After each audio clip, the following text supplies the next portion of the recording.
अच्छा ये बताओ, ज्यादा बोलना सही है या ज्यादा सुनना सही है? क्या जो व्यक्ति ज्यादा बोलता है वो व्यक्ति सक्सेस नहीं हो सकता, वो सुखी भी नहीं हो सकता, वो शांति को भी नहीं पा सकता। ज्यादा बोलेगा तो कुछ उल्टी सीधी बातें निकल जाएंगी और झगड़े का कारण बन जाएगा। इसलिए ज्यादा बोलने वाला दुखी होता है और ज्यादा सुनने वाला सुखी होता है। इसलिए ज्यादा सुनने की आदत हो। इसलिए ईश्वर ने कान 2 दिए हैं और मुंह 1 दिया। कान कितने? सुनो ज्यादा, और मुंह 1। सुनो ज्यादा, बोलो कम। लेकिन हम उल्टा करते हैं, हम सुनते बिल्कुल नहीं है, बुलवाए जाओ। देखो दोस्तों, अब तक इस वीडियो में हमने देखा कि किस प्रकार ज्यादा बोलने की बजाय अगर हम ज्यादा सुनने की आदत बना ले तो हमारे परिवारों में चल रहे आधे से ज्यादा लड़ाइयां, झगड़े दूर हो जाते हैं। इसलिए हमें ज्यादा बोलने की बजाय सुनने पर ज्यादा ध्यान देना चाहिए। ये देखो मैया बोलती जा रही है। प्रत्यक्ष को क्या प्रमाण चाहिए? कहने का अर्थ यह है, हमने सुनना नहीं सीखा, हमने बोलना सीखा। आजकल की बहुएं ज्यादा से ज्यादा बोलती हैं। यदि ये सुनने ज्यादा लग जाएं तो झगड़ा ही ना हो। आजकल की सासें बोलती ज्यादा हैं, यदि ये सुनने लग जाएं तो झगड़ा ही ना हो। आजकल के बेटा बोलते ज्यादा हैं, ये सुनने लग जाएं झगड़ा ही ना हो। और आजकल के बुढ़े बोलते ज्यादा हैं, सुनने लग जाएं तो झगड़ा ही ना हो। विडंबना तो ये है, आदमी सुनता बिल्कुल नहीं है, बोलता पूरा है। आप गलत ट्रैक पर खड़े हैं, गलत रास्ते पर हैं।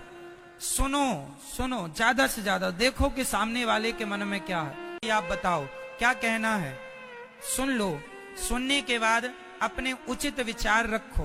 ज्यादा हर बार हर समय बक बक बक बक करने की जरूरत नहीं है। आप बूढ़े हैं, इसका अर्थ ये नहीं कि हर बार आप ही बोलेंगे। आप बूढ़े हैं, सुनिए, सुनकर सही निर्णय लीजिए, कम शब्दों में अपनी बात पूरी कर दीजिए। कई लोग, तुम चुप हो जाओ, हम बोल रहे हैं ना, हम बोल रहे हैं। मतलब तुम्हें जरूरत ही नहीं बोलने की, हम बोल रहे हैं, हम बड़े बूढ़े हैं, हमको यही काम है। कई लोगों के दांत होते ही नहीं है, बिल्कुल वेदांती होते हैं। हवा भले यहां से निकल रही है, बोलना कुछ चाह रहे हैं, कुछ निकल रहा, फिर भी बोलना नहीं आ रहा, फिर भी बोले जा रहे हैं। ये नहीं थोड़ा चुप रहे, दांत मात गिर गए हैं, थोड़ा चुप रह लो। नहीं, वो नकली लगवा के बोलते हैं, पर बोलेंगे बराबर, चुप नहीं रहेंगे। शास्त्र कहते हैं मौन रहो तो ही अच्छा है। ज्यादा से ज्यादा क्या होना चाहिए? मौन, चुप रहो। ज्यादा बोलने में हित नहीं है, उचित बोलो, अनुचित नहीं। ज्यादा बोलने से बातें बिगड़ जाती हैं। भरी सभा में कर्ण ने ज्यादा बोल दिया। अच्छा बताओ, कर्ण ने क्या बोल दिया? 3 लोगों ने बड़ा खतरनाक बोला है, और 3 लोगों की बोली आज तक सब जानते हैं। पहला बोलना द्रौपदी का याद है सबको, दूसरा बोलना कर्ण का याद है सबको, और तीसरा बोलना दुर्योधन का याद है सबको। आपको भी याद होगा। शुरुआत करते हैं, बताइए द्रौपदी ने क्या बोला? अंधों के अंधे होते हैं, ये द्रौपदी ने बोल दिया। मतलब मुंह है तो कुछ भी बोलेंगे। पहला। दूसरा, कर्ण, भरी सभा में द्रौपदी की साड़ी खिंच रही थी, सब बोल रहे थे, तो कर्ण ने भी डुबकी लगा ली। कर्ण ने बोल दिया, द्रौपदी तेरे तो 5 पति हैं, तो छठवा मैं हो जाऊं तो क्या बुरा है? छठवा मुझे बना ले, तेरे तो 5 हैं ही। छठवा में मतलब मुंह है तो आप कुछ भी बोलते रहेंगे। तीसरा दुर्योधन भरी सभा में द्रौपदी की साड़ी खींच रही थी, क्या बोलता है, अरे द्रौपदी आ मेरी जांघ पर बैठ जा, मेरी जंघा पर बैठ जा, इसके सारे कपड़े उतार दो और सारे कपड़े उतार के मेरी जंघा पर बिठा दो। ये कहा दुर्योधन ने। मतलब आपका मुंह है, पैसे तो लग नहीं रहे हैं, कुछ भी बोलो।